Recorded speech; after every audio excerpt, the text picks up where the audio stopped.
I'm Sheena Larson, and this is my clinical mentor, Dr. Licks. Today we're going to be going over fluid administration during surgery. So, I'm Sheena Larson, and today I'm going to be getting a fluid set up for my dog Kane while he is getting some lumps removed. So I'm going to set up the IV line using aseptic technique.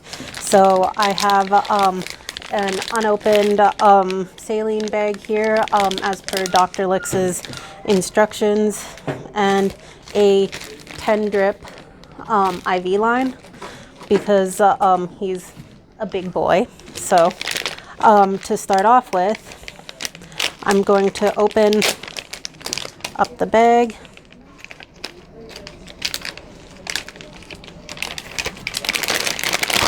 And immediately I am going to hang it. So now I want to make sure that the bag is labeled with the patient's name, the date, and my initials. So I just am going to take a piece of tape here.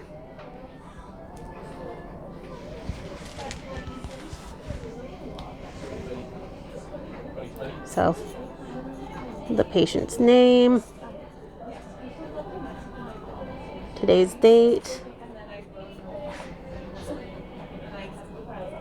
and my initials.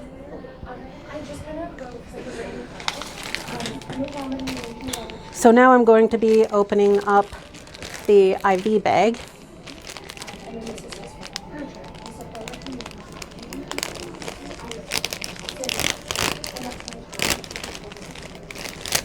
And as you can see here, it's secured by this tape. And this is the end that's going to be going into the IV bag, and this is the end that's going to be going into the patient. So to start off with, I want to close the line so that the fluid doesn't start running into the IV bag. And we just use this roller.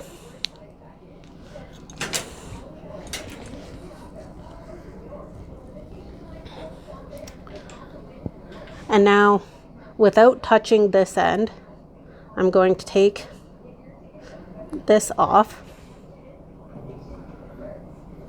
and this cap off here, and I'm just going to take this and push it in and spike the IV bag. There we go. So as you can see, fluids are not running into the line yet because we have this roller closed. In order to make it slightly easier to see, I'm just going to pinch the IV line and slide it up.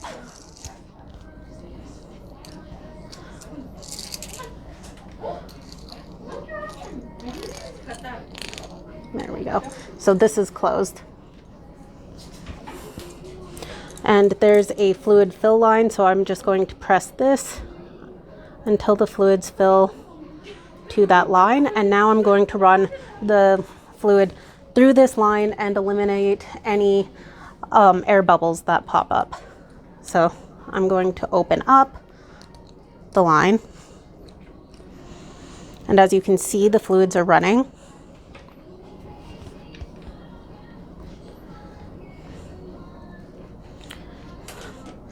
But there's air bubbles in where the ports are. So you can see the air bubbles. And I'm just going to do a gentle tap to make sure that all air bubbles are running out of the eye. You can see these air bubbles are still coming here.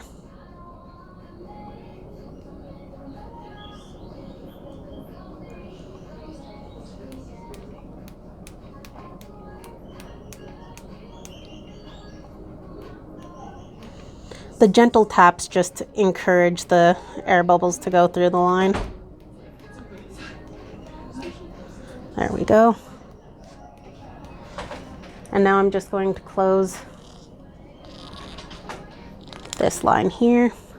And this line is now ready to be attached to the patient.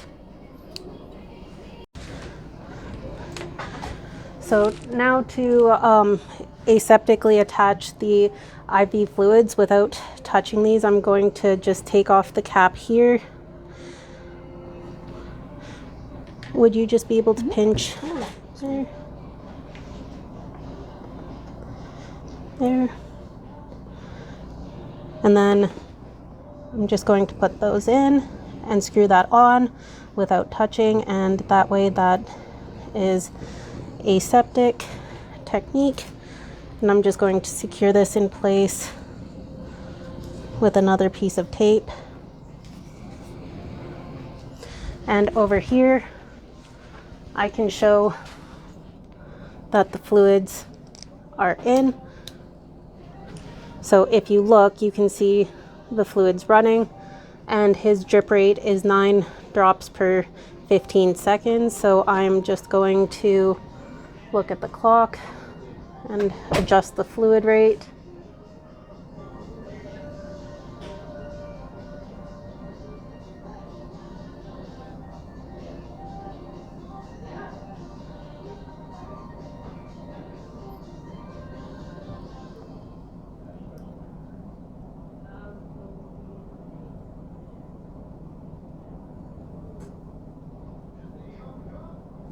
There we go.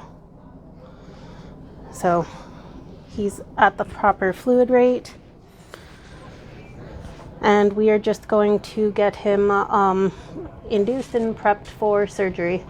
So now I'm going to be attaching him onto the fluid pump. So to start off with, I'm going to set the pump.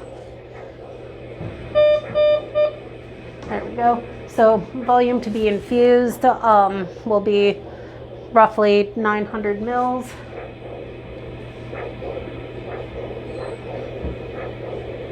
The fluid rate for him, he weighs 43.2 kilos, and the fluid rate that Dr. Licks wants is 5 mils per kilogram per hour. So that goes to 216 mils per hour. And then I pull this open.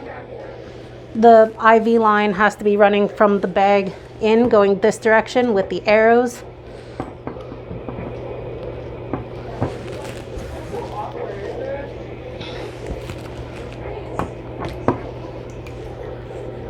So to better visualize that, I have this here, and just making sure that it has a snug fit in that way.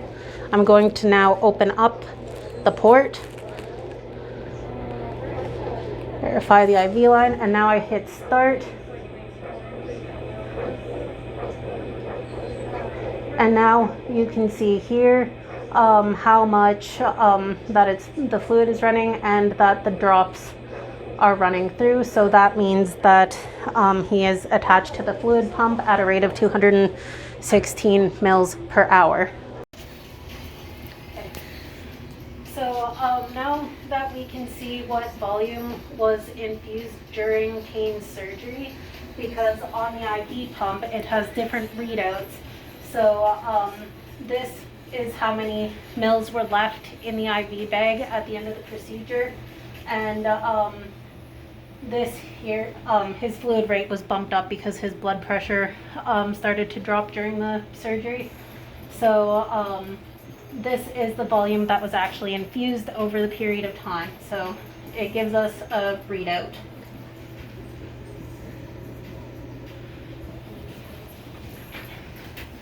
Another way that we could be able to tell the volume that had been infused is by weighing the IV bag. So we know how much the IV bag weighed beforehand, and then we would be able to weigh it now.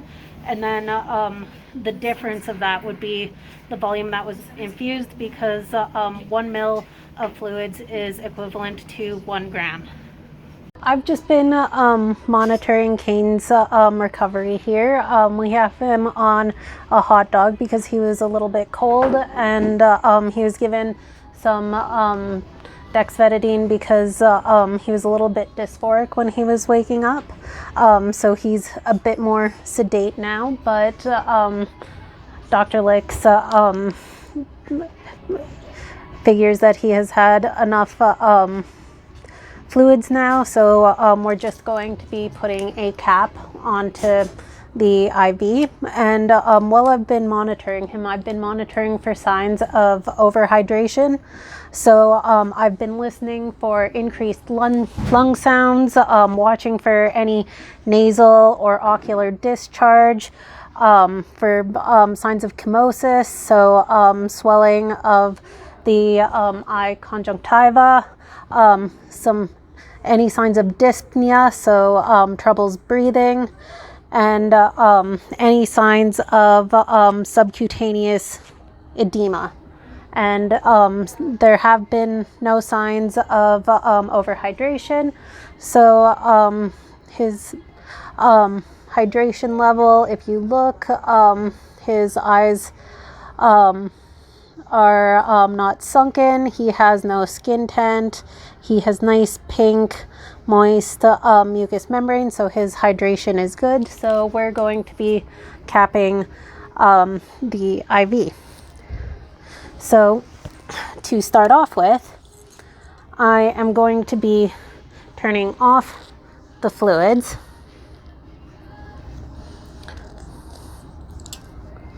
I'll actually do that up there so then I can hang the end. So I'm going to peel back the tape that was holding the IV line in place, but I want to make sure that I don't pull out the IV catheter.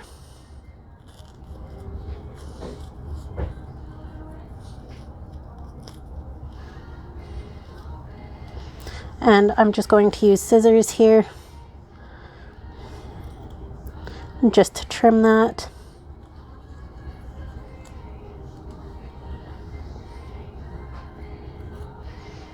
For now, just going to put a tab onto that there. So now I want to remove this part, and I want to aseptically put on the PRN adapter. So I'm going to open that up, and I'm just going to hold off, and I'm going to make sure that I do not touch the end of the catheter.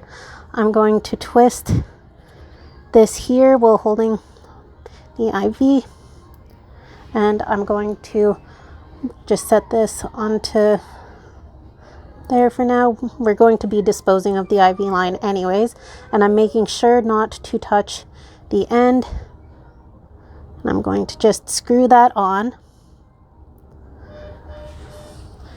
And now to secure that into place, I'm just going to take another piece of tape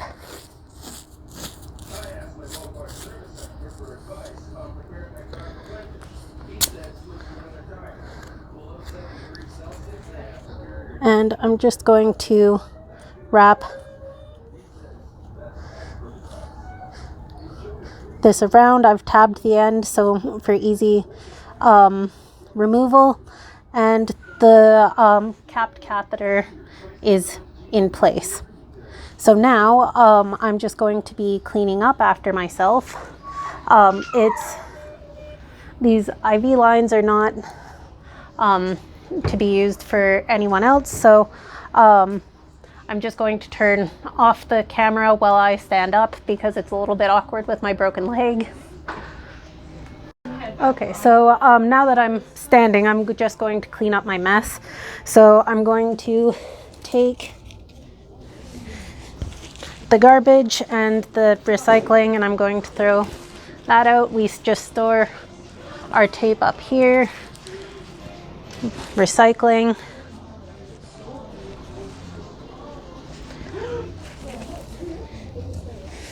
This is just going to go into our laundry, and I am just going to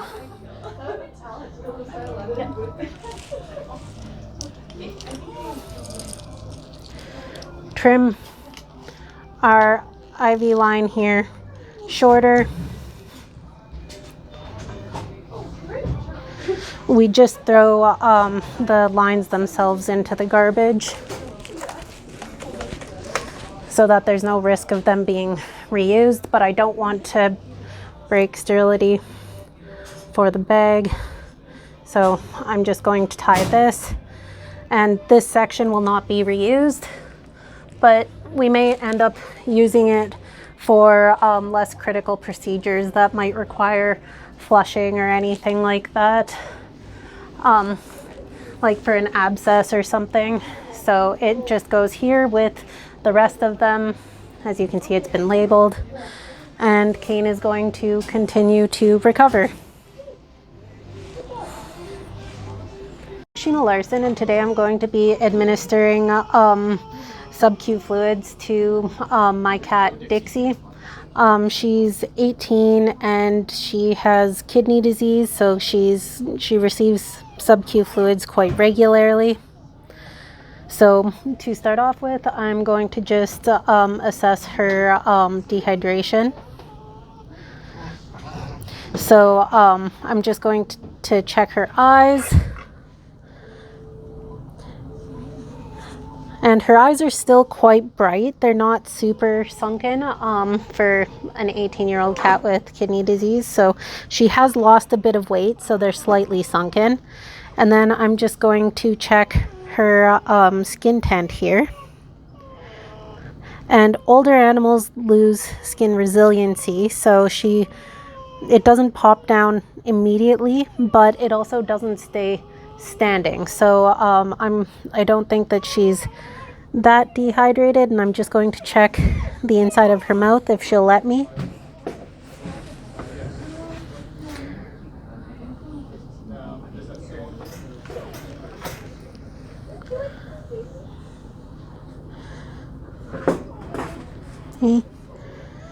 There we go. So she just let me have a little peek in the corner of her mouth there.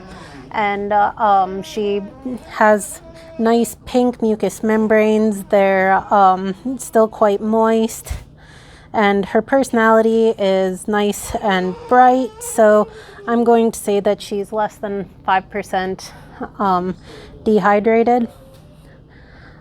But we want to make sure that her kidneys don't have too much strain on them, so we're just going to administer 100 mils of NaCl.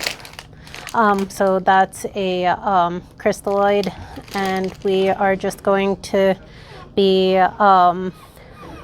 giving it just kind of as a boost for her.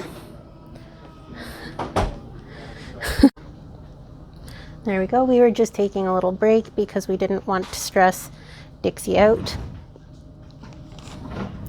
So now I'm going to be transferring the syringe over, or the needle over. So these ones here, they have the wings to hold on to and this cap that covers the end. So I'm going to get rid of this needle here, and I'm going to put it into the sharps bucket, and then I'm going to take that off, and I'm just going to put it onto there. I'm just going to run a little bit of fluid through the line, so then that way I'm not injecting air underneath her skin. There we go. So now with Dixie, I'm going to be going and checking, putting the fluids underneath her scruff. So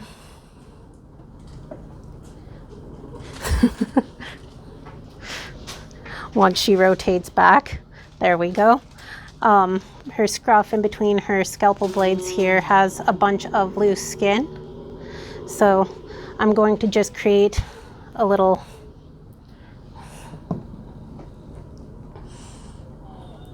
She knows what I'm doing. This isn't her first time getting sub-Q fluids. Now that we've distracted Dixie with some food on a lick mat, I'm just going to take the syringe here, and I'm just going to create a little bit of a pocket. I'm angling it this way so that you guys can see what I'm doing. There's that little bit of a pocket, and I'm just going to poke into the skin. And I'm just going to gently administer the fluids while she's being distracted by the food.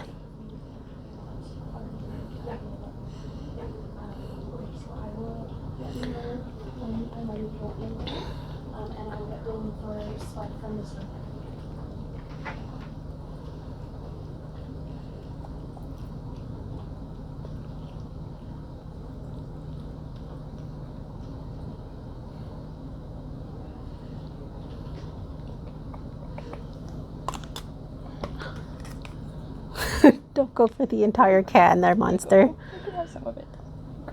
There we go.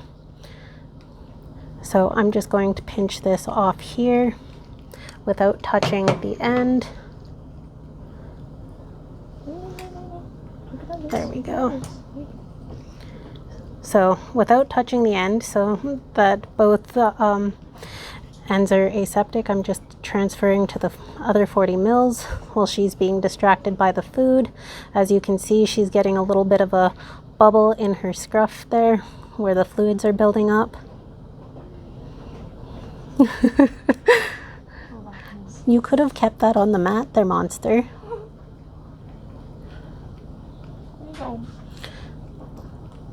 There we go. So she has received the full 100 mils, and I'm just going to pinch over here as I pull out the needle, and then that way the fluids aren't going to leak back out.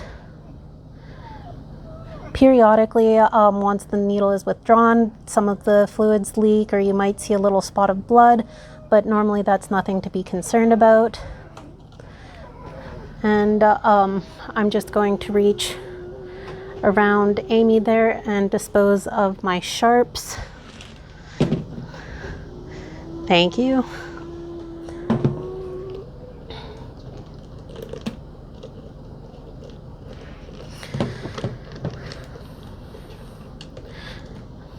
And I'm going to let Dixie finish with the mat before washing that and putting the towel away. And I'm going to recycle my syringes and all of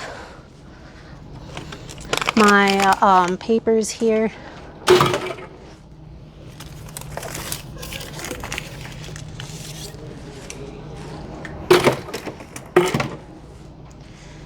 These are just going into the garbage. Closing the alcohol and putting that back. Oop. And then the labeled IV bag just goes up and hangs with the others. So I am just going to finish putting this stuff away. I'm going to let Dixie finish her treat, but she is all finished with her sub-Q fluids. As you can see, there is like the little bit of an extra hump that she has here. These might migrate down into her arms, but once again, that's nothing to be concerned about. Her body is going to be absorbing the fluids over the next couple of hours.